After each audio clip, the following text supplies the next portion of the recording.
A scandal without consequences. Deception at the highest level. Truly independent. Censored.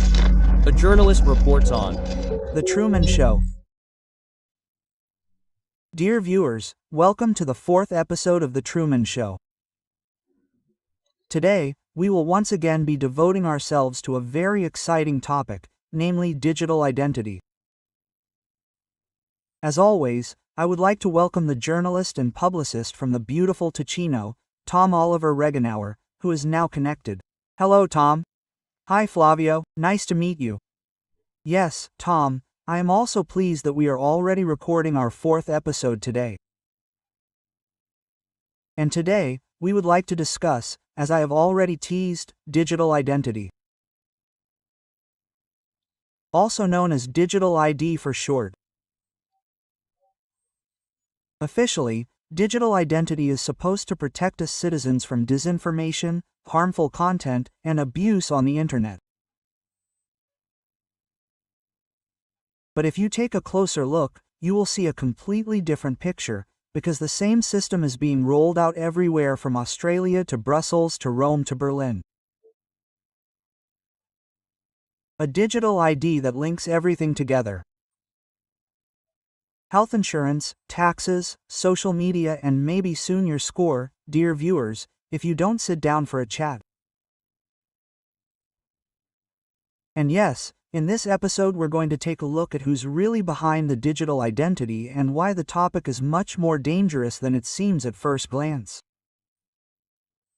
But before we get into that, dear Tom, how are you? How's the situation and how is life in beautiful Switzerland? Yes, so far so good. It's not really that nice today. It's raining a bit for the first time in weeks, but here it's almost sometimes a pleasant event, because a gray day like this allows for a relaxed inner mood, even for reading and a siesta. When it's sunny outside you feel more like going outside. So that's why today isn't at all inconvenient for me, and nature also needs a bit of water, because it's been dry and sunny for weeks, so everything's great. Otherwise, yes, busy as always. You'll probably see in the background, the book that's currently being published is standing around. It will be official next November or November 3rd. You can pre-order it for 14 days now. This is James Corpett's book reportage, which I am publishing exclusively in German in the translated version and which can be ordered from November 3rd via my website Regenauer. Press. And anyone who wants to read a second book of mine this year can get it then, because it is, of course, translated on the one hand, but I also spent the whole of August editing it so that it doesn't read like a translation, but more like my book, so as not to blur James' style and humor. I have stayed close to the original, but as I said, I have adapted the semantics and syntax so that it is pleasant to read. Unfortunately, that is often not the case with translations. There are about 20 essays on various topics from eugenics to the Bilderberg Conference, to spontaneous order, and also solution-oriented topics, which are very, very good to read, in a recommendation for the Christmas gift table, in case anyone is still looking for something to make an acquaintance with. I think it's a bit easier to digest than my literature. Yes, yes, and we already talked about James Corbett in the preliminary discussion, one of the most underrated journalist colleagues from the USA in my opinion. He's not that well known here in Germany. In the USA, he's a living legend in critical circles, I think you could say. Yes, it's clear that unlike Whitney Webb and James Corbett are the two best journalists of our time and of the last 2 decades. There's no doubt about that. All the articles are incredibly well-founded and detailed. All sources are always consistently documented and original documents are linked. It's the best journalistic work you can possibly deliver, and that's been consistent for almost 2 decades now with James. You can only take one example from that. That's really journalism, as journalism should be. Yes, independent, and free of political dogmas or ideologies. Committed to the search for the truth. That's why I was honored that in the end James and we had been in contact for a long time, but that in the end I was also able to publish his book. You also interviewed him for Manova magazine. It was a few months ago. Exactly. I recommend checking it out at this point. I was also just on his website. There's currently a new episode of Solutions Watch where we talk about self-publishing, because these days you don't need a publisher for publications and a label to release music, because they usually don't help you with that. Unless you have the next Harry Potter book on the way, then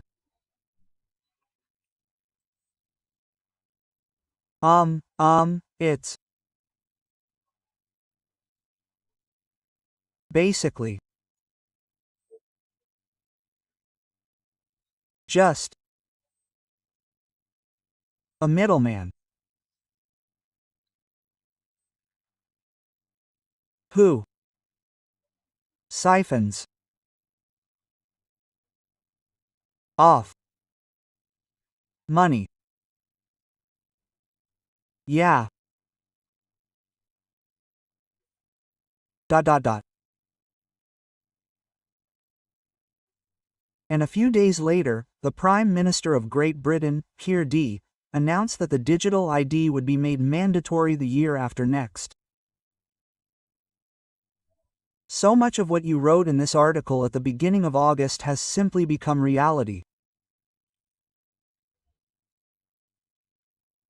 And there is also a recent report from last week that the heads of state of the European Union agreed at a summit meeting to introduce an age limit for social media.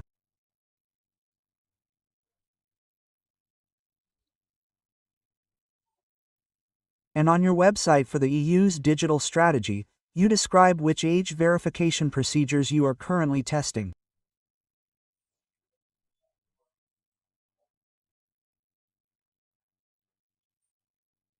A second draft software for age verification was published on October 10th.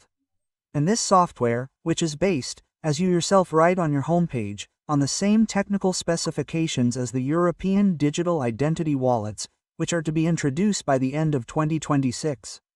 This would, you write, enable the integration of the age verification function into future wallets.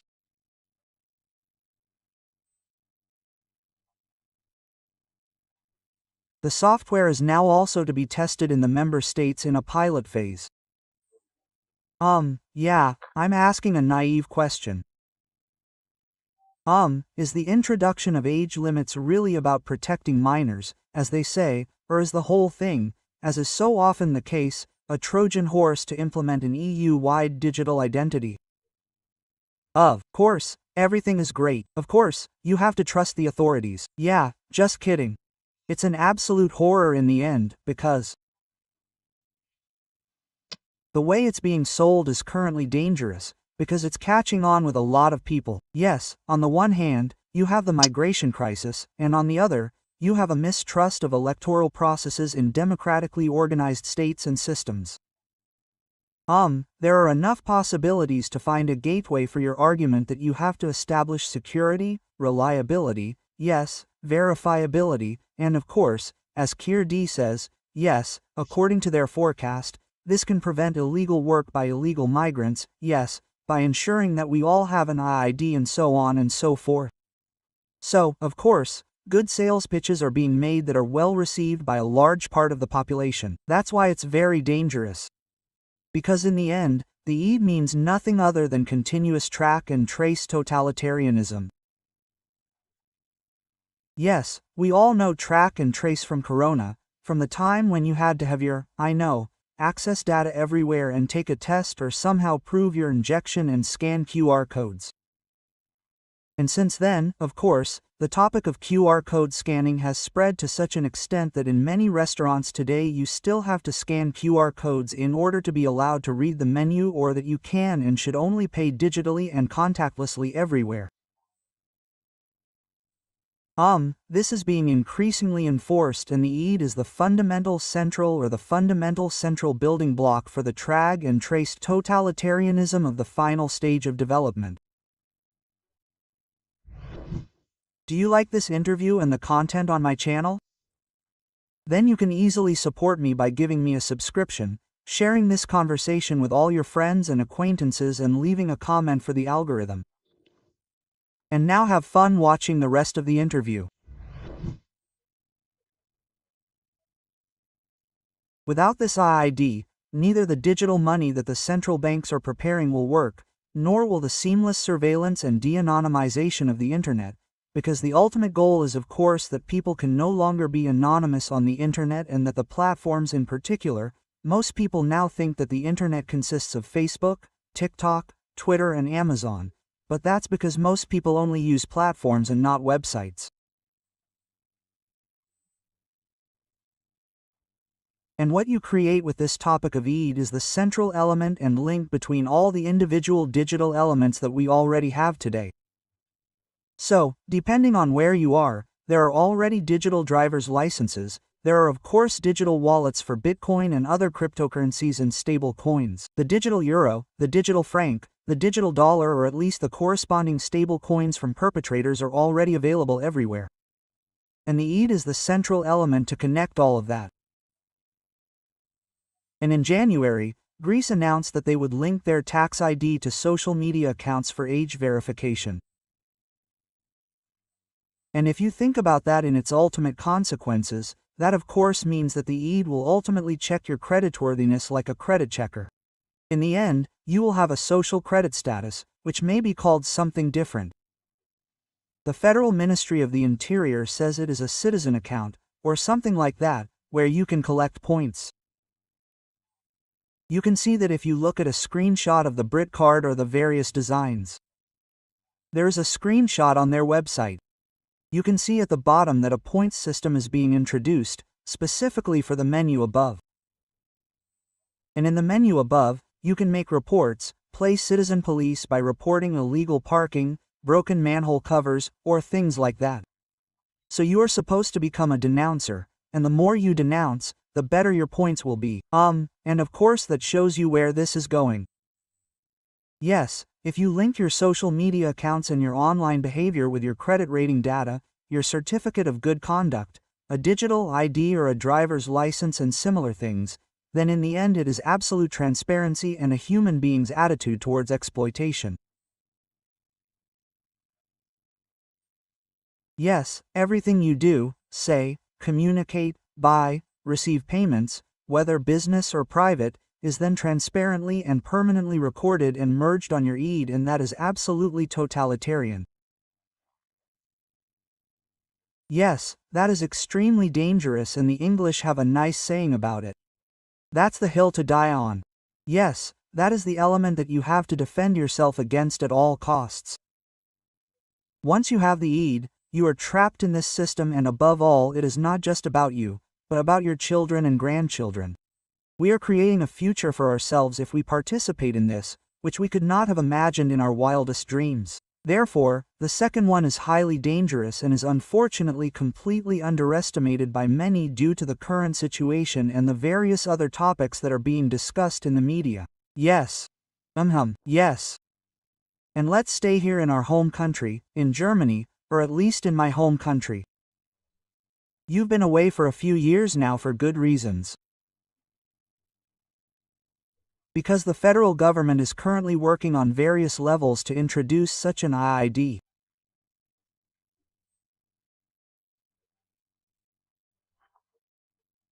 It's called, as they call it, a European digital identity in connection with a state digital wallet.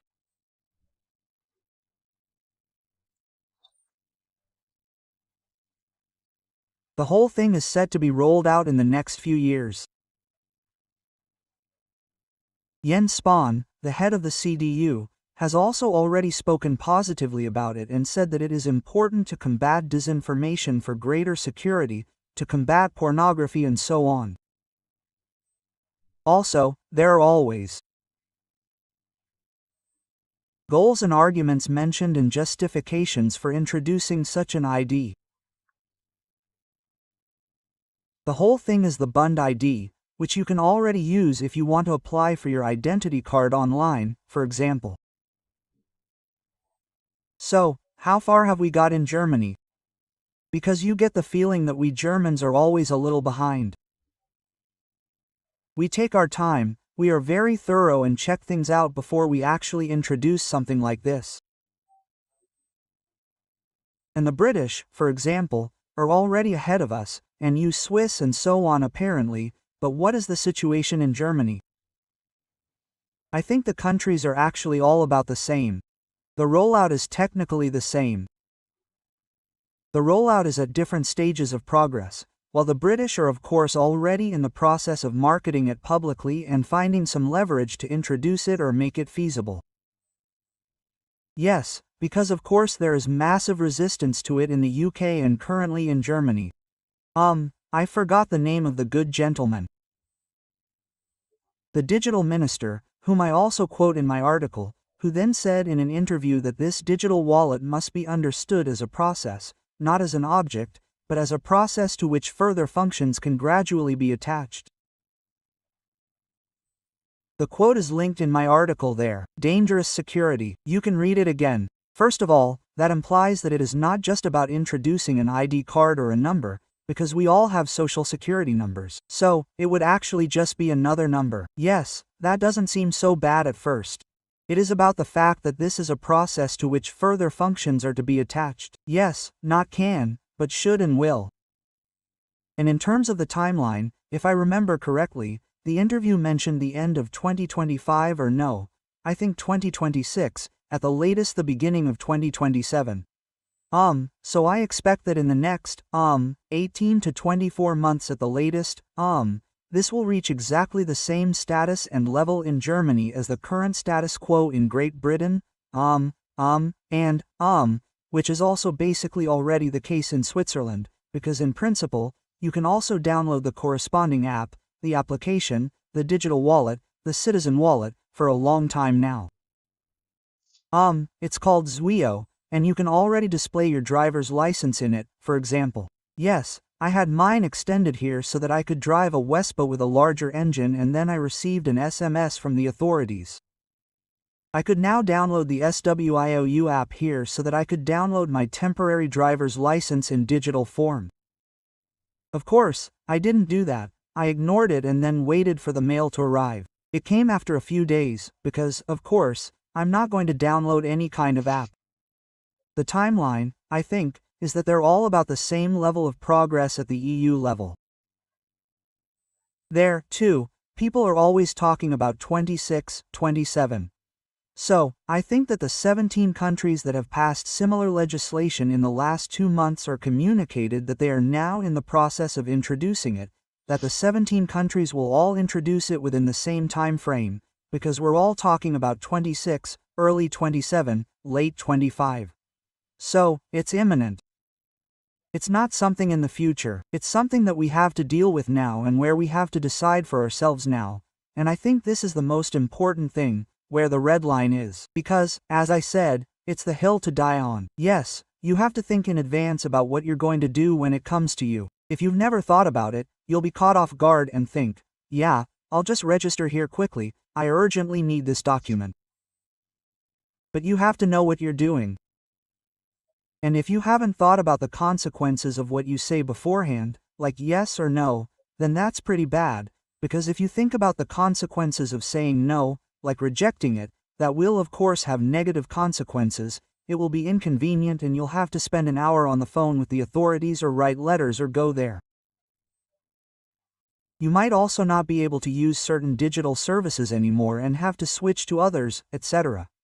So, that's all doable and no problem. But if you don't think about it beforehand, you'll be caught off guard and that's incredibly inconvenient. You have to deal with what will happen if you reject it, and you have to take the appropriate steps to then use software, internet access, telephony, business accounts, whatever you use, and where this will be introduced in the foreseeable future as a prerequisite for using the service, you have to deal with that now and make a personal decision about how to deal with it. And you have to stick to that decision. Yes, you really have to say with a certain amount of discipline and stubbornness, I'm not going to do that. And even if I lose my job, I'm not going to do that. Because in the end you have to consider what's more valuable, the job or the freedom, not just your own freedom, but also that of your children, your grandchildren, whatever. If we say yes to that, we will create a future in which people would not want to raise their children and in which their grandchildren should not live either. And that's why you really have to take a close and honest look at yourself and ask yourself what's more valuable to you, my job, my bank account, or the future of my children. Yes, and in this article, you also mentioned some players who are active in the background, who you probably haven't heard of if you've only dealt with the topic superficially.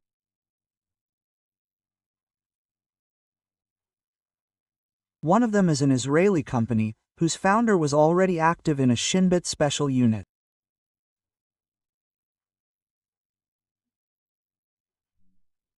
Shin Bet is Israel's domestic intelligence service, Mossad, Israel's foreign intelligence service, and he built a company in which he carries out these age verifications, including at Tutter, for example, who is very big in the business, is also a sought-after speaker in the US, and is very well respected in the tech industry there.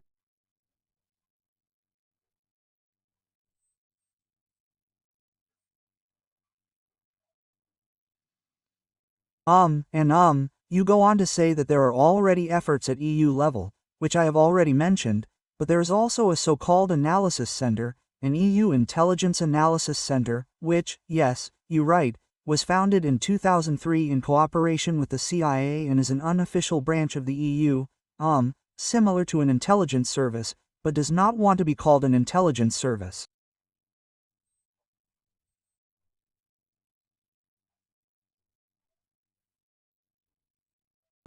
So maybe you can say a bit more about these two players in the background, because they seem to be very influential, don't they? Exactly, and when it comes to the E topic, if you dig a little deeper or this authentication scheme, you naturally come across the usual suspects from the big tech industry, but also this link between big tech and the intelligence service, economy. Yes, well, anyone who has done a bit of research or is familiar with my books knows that all the tech companies were not founded by tech nerds wearing flip-flops and shorts, but were all financed by Intuitel, the CIA's financial arm, yes, vehicle, and the CIA, the DAPA, etc., i.e. by the military-industrial complex. This is not secret knowledge either, it has been in the mainstream media for over 10 years, you can read about it everywhere, there are lots of articles. How the CIA made Google, yes. How the CIA created Google or how the DAPA made Silicon Valley. These are articles from Fortune or Forbes magazine, the New York Times, these are, it's not secret. And if you look into this topic of EID, it becomes very clear again that it's not just the governments and the well-known institutions that are involved, but above all, such dubious players, such as the Israeli company. Authentics are called, on Twitter or for the Microsoft ID, which also exists, yes, the authentication that makes biometric, and you have to know that Shin Bet, that they have an intelligence operation or a unit called Unit 8, yes, 8200, and that they conduct online warfare to a large extent. And there was an interview that he also made the rounds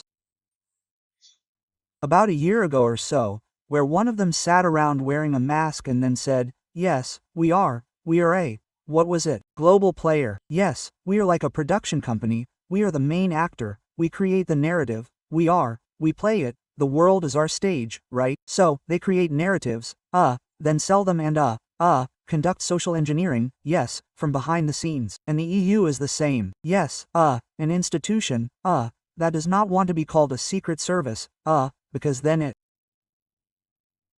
can operate in the shadows, because of course a secret service, at least officially, has internal accountability obligations to the government or transparency obligations, and then, you can hold a hearing or request reports, and of course there are certain processes that then run in such a democratic system, that make the Secret Service transparent, at least in certain parts, if you can make requests, like in the USA last year, Freedom of Information Act requests, and then get documents delivered at some point. And an authority like that or a unit like that, of course, flies under the radar and, Authentics, this nice bad spin-off, is one of many of these companies. It is also important to note in the article that the Israelis generate around 20% of their gross domestic product through tech spin-offs that originate from the Shinbit or MOS. So that's their program. Yes, in the Secret Service, where they recruit young people with attractive employment contracts and conditions, they practically create research or technology group units that then develop products, something like Authentics. And when it has reached a certain size and market maturity, they create a spin-off, found a company, and then the usual tech giants like Musk or Gates etc. come along and buy it and use it as a partner company, where you are then biometrically identified by people who actually come from the Secret Service. Yes, so that's done internationally via Authentics. The same thing happens in the EU, and in the end, it's very clear when you look at the EAD issue that there's a link between the tech industry, big tech, secret services, and these weird shadow companies and organizations, and the state, which then pretends to live or adhere to democratic processes, which of course is complete nonsense in this case. In the end, if you do a little research, it quickly becomes clear that this is about the absolute, permanent, omnipresent, and omnipotent surveillance of every single person. Yes. And you've also done some research on the, let's say, ideological background. And in my opinion, it's very important to understand what the introduction of this digital ID is all about.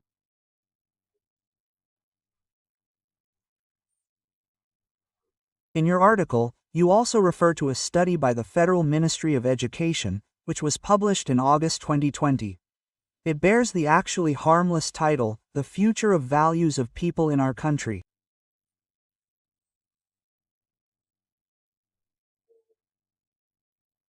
And there is a scenario number 5, which is titled, The Bonus System, and it sheds light on a model of the transparent citizen.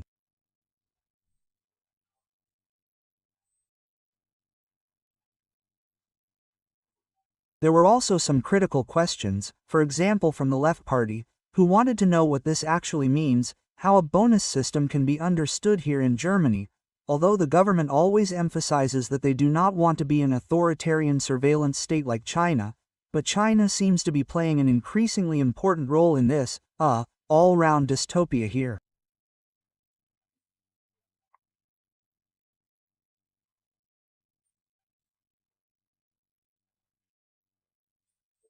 Also, maybe you can also elaborate on the extent to which an app like WeChat is very important in China, especially at the implementation level, and how it can actually be explained that, above all in terms of foreign policy, China has been declared the probably biggest opponent next to Russia, and on the other hand, China is trying to imitate it.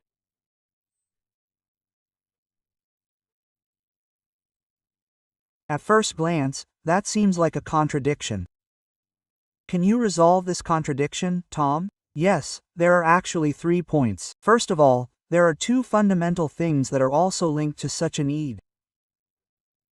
One is a kind of social point system, the bonus system that you just mentioned, and that is also mentioned in the papers from 2020. And the other is of course the track and trace system for CO2.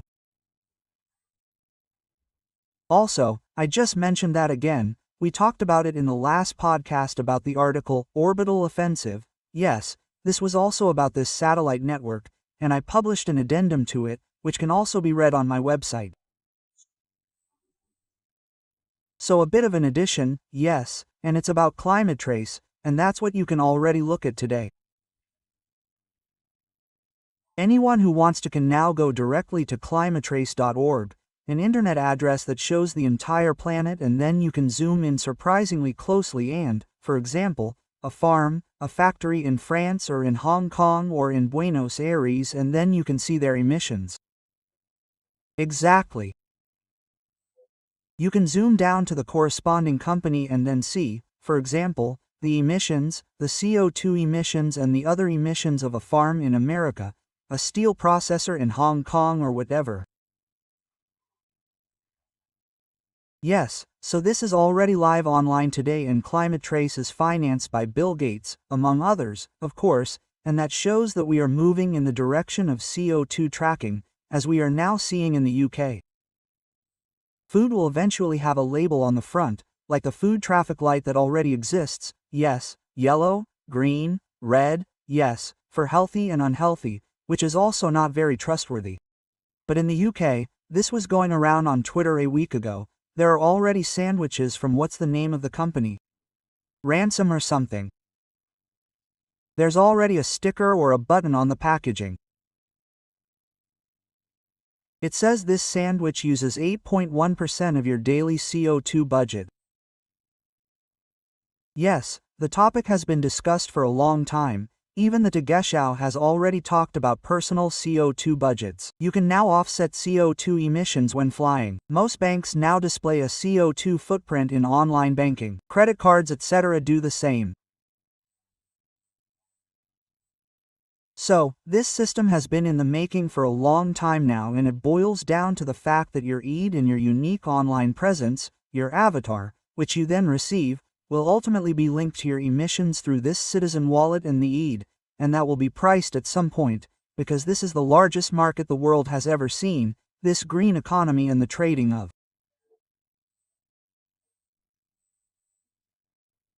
the world's resources, water, air and earth. You can look around, there have been efforts for years. Howard Lnick, yes, who works with Trump on such issues in the US government and sits on Green Plus. So that's one element, that it increasingly comes down to this CO2 tracking, which will cost us individual mobility and, above all, will become very expensive, because at some point we simply won't be able to afford it anymore. The average citizen will eventually no longer be able to afford to fly or drive on vacation because of the increasing CO2 pricing. And you can already see how this works on climatrace.org as an example.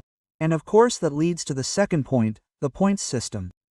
If I have a bad CO2 score in my citizen wallet, I will probably get negative points at some point.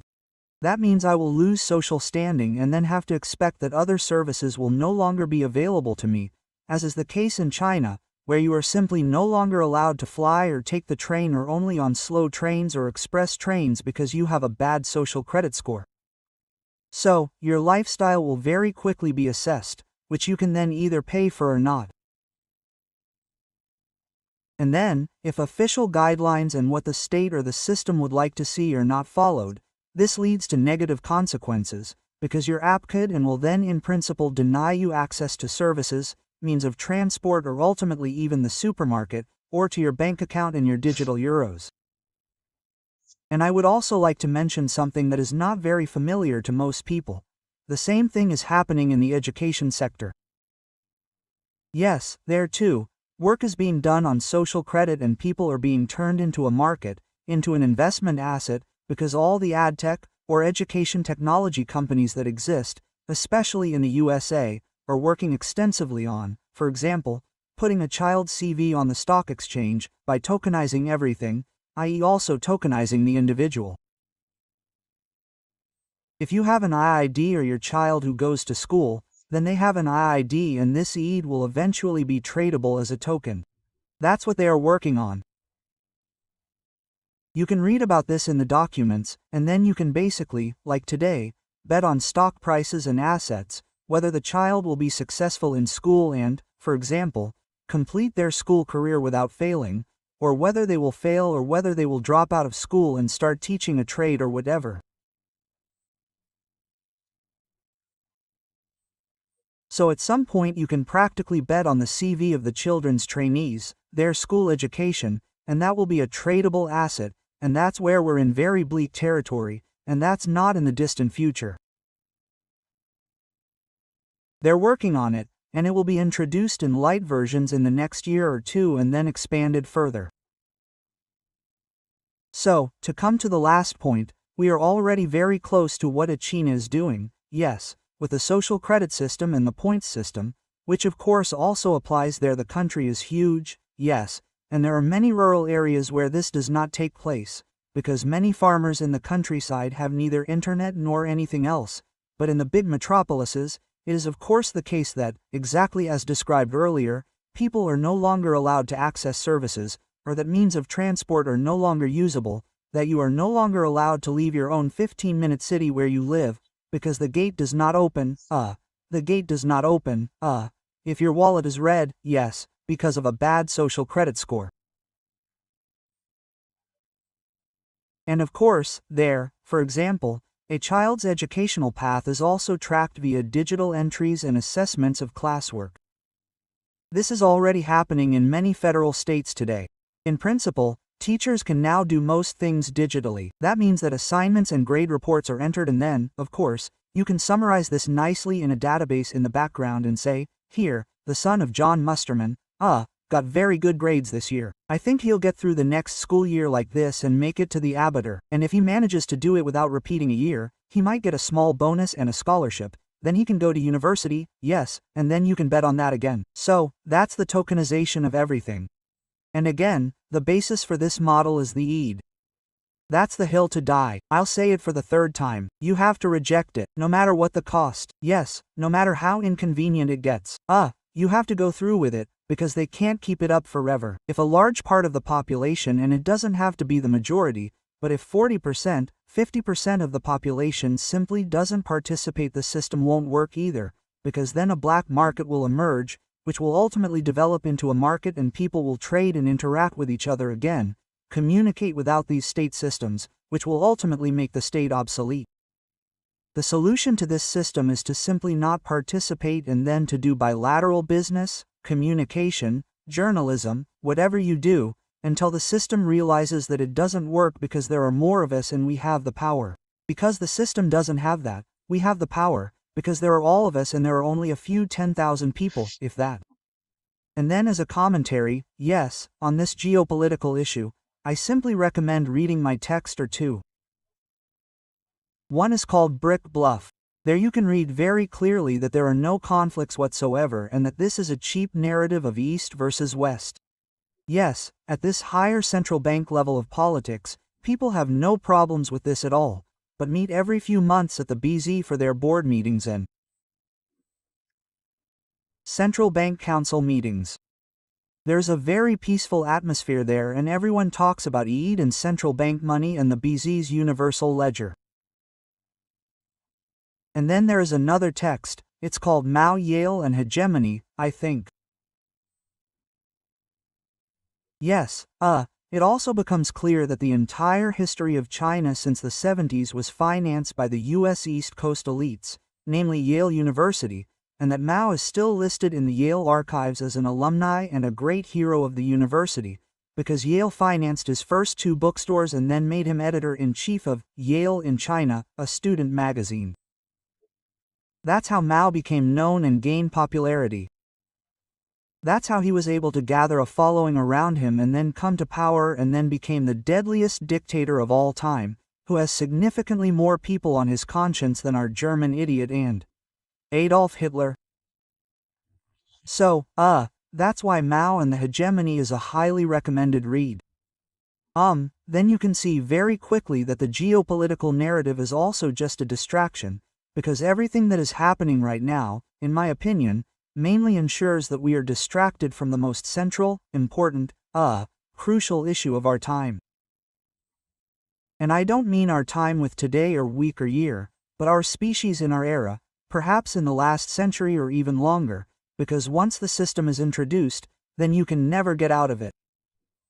So the EID is the most central element, that you have to defend yourself against, where you have to say no and where you urgently need to find alternatives. And as I said before, we have to think about what we will do if we are forced to do it.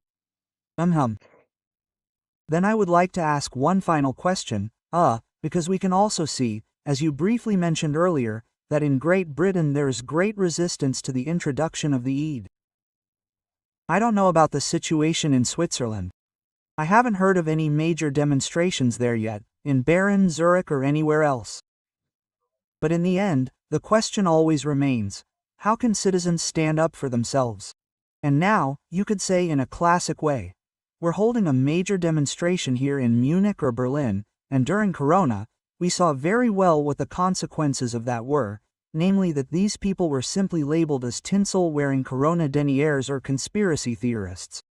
Just like it is now the case in the UK, by the way. If you look at the news, all the major media outlets write that they are actually all tinsel-wearing conspiracy theorists, because they have the same narrative structure there as we do. So, that's my final question for you. I don't think you're going to call on people to hold a major demonstration to take a stand against it, but this W probably looks a little different in your opinion. So, perhaps in conclusion, how can we best stand up for it? What are the options, on the one hand, and on the other hand, how can one technically protect oneself from this takeover? What options do you think there are? Do you like this interview and the content on my channel? Then you can easily support me by subscribing to me, sharing this conversation with all your friends and acquaintances, and leaving a comment for the algorithm. And now have fun watching the rest of the interview. Correct. So I always think that the idea of a large demonstration is ultimately not effective, because for me, such a large demonstration is not a demonstration, it is an event. Yes, if once a year or for some topic that is currently hot, a demonstration is called for with bands and a stage, and yes, that is then an event, a happening, a concert, but not a demonstration. A demonstration is when 20 or 50 people stand in front of a town hall in a town with 2,000 inhabitants and demonstrate against the 5GM or the EAT or whatever. Demonstrations are decentralized, small, and above all, like the Monday marches, which were very powerful, they have to take place decentrally and without a big guru, who then leads the way or organizes big flyers and bands and stages. Demonstrations take place decentrally. The most effective thing I've seen in recent years are the Monday demonstrations, where people simply took to the streets without a leader, without a guru, without any kind of central organization, and peacefully made it clear that they were not with us. Yes, and that was very effective. The system also got scared because it basically can't take action against it, because it can't beat everyone up and lock them up. That's why I call for decentralized protests, yes, in front of your own city hall.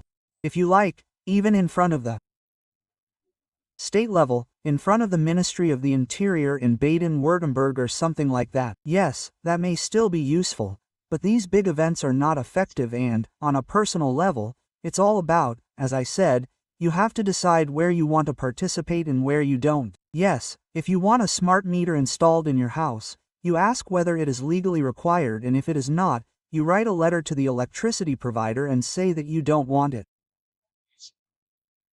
And if you would be against it if the municipality or the city told you that in the future they have to or can enter their water level digitally, then they call them and say, I would like this card sent to me again. Yes, my computer won't allow that at all. I don't have a computer, I can't do that, whatever, or I simply don't want to enter it digitally for data protection reasons. I would like to have the card. Otherwise, I'll just send you a letter and write my number on it, because I'm willing to give you the numbers or the figures for the water level, but in analog form. And if that doesn't work, then you go to the counter and talk to the people. So, this is really a resistance that has to take place on a personal level. You have to know where you're not going to participate, and that starts with a smart meter at home. It starts with a digital reading of the water or electricity level at home, the electricity meter. And it continues with the telephone and the laptop, where you have to know that you shouldn't use Microsoft and boycott it, that you shouldn't order from Amazon, that you shouldn't use iOS and Android, because all your data will be stolen and you'll be constantly monitored. You'll have to use Graphene OS or something similar for your smartphone. So, it's up to the individual to take action. That's why I say you have to deal with it today and start today, because otherwise you'll eventually reach a point where you can't access your bank account, your emails, or use Wikipedia or anything else you want, or Spotify, because you have to log in with your IID. So, on a small scale, at the mayor's office, at the local authority, at the ID office, wherever you have contact with authorities or corporations, companies, where it's required, don't participate. If a restaurant only has a QR code on the menu, then I won't eat there, I'll go somewhere else and see where else I can spend my money, and if someone doesn't accept cash payments, I won't eat there or buy anything there either. Yes, well, you have to be consistent, and most people are completely inconsistent and take the path of least resistance, like it easy, pay with a card, scan QR codes and continue watching Netflix, even though they are supporting corporations that only allow people with a corresponding vaccination status on Netflix. So, that depends on the individual and, it may sound insignificant, but, in the end, that's exactly what makes the difference. You have to say in detail, I'm not going to do that. I want to have my mail in the same way. I want to report it in the same way, and today is also the time to get a phone that you can install Graphene OS as the operating system for free, so that you are not constantly monitored. You should cancel your Office suite. I finally did that this week, and cancel Zoom. You still need some things for business, and it also takes a bit of time to get rid of them, but in the future I will be working on Linux, yes, so then I will have a computer with an operating system that doesn't cost me anything. You can download it, yes, install it yourself. You have sovereignty over your data, and don't constantly send everything to the Microsoft cloud.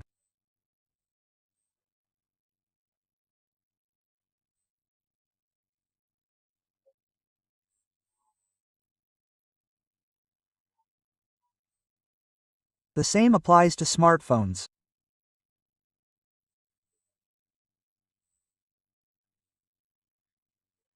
But as I said, you have to do it now and prepare for this moment. And as stupid as it sounds, it's also best to do a little prepping.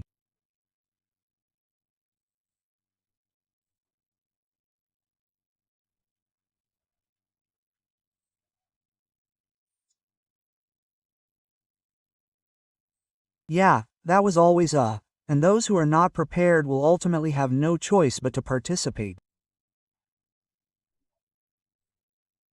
And, as they say, caught up in the act, caught up in the act. Yes, and the word caught up is to be taken quite literally in this context. It's a digital prison that we will never escape from once it's up. Tom, those are some strong closing words. I hope that our listeners will take them seriously, because the times we live in are very serious. We experience that every day, and you're absolutely right. We need to prepare for it now, because the implementation of these plans, which we've been talking about for years and which you've been warning about in your articles for years, will be implemented now. Not tomorrow, not yesterday, but today. That's why it's really important to be vigilant and, perhaps, to share this with our dear viewers through a podcast like this that we're recording here. The information simply has to get out. And yes, and above all, if I may add, we need to lead by example.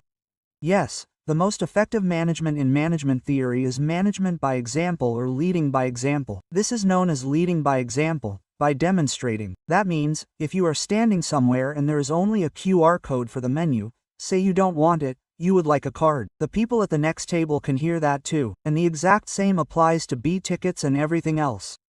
Tell the people around you about the topic of surveillance, whether left or right. Nobody liked that. Yes, Big Brother used to be a problem. No one on the political spectrum liked that. Explain to people what you know in a normal, sensible tone and not in a patronizing way, and try to create awareness for what an EID means and that there are other options.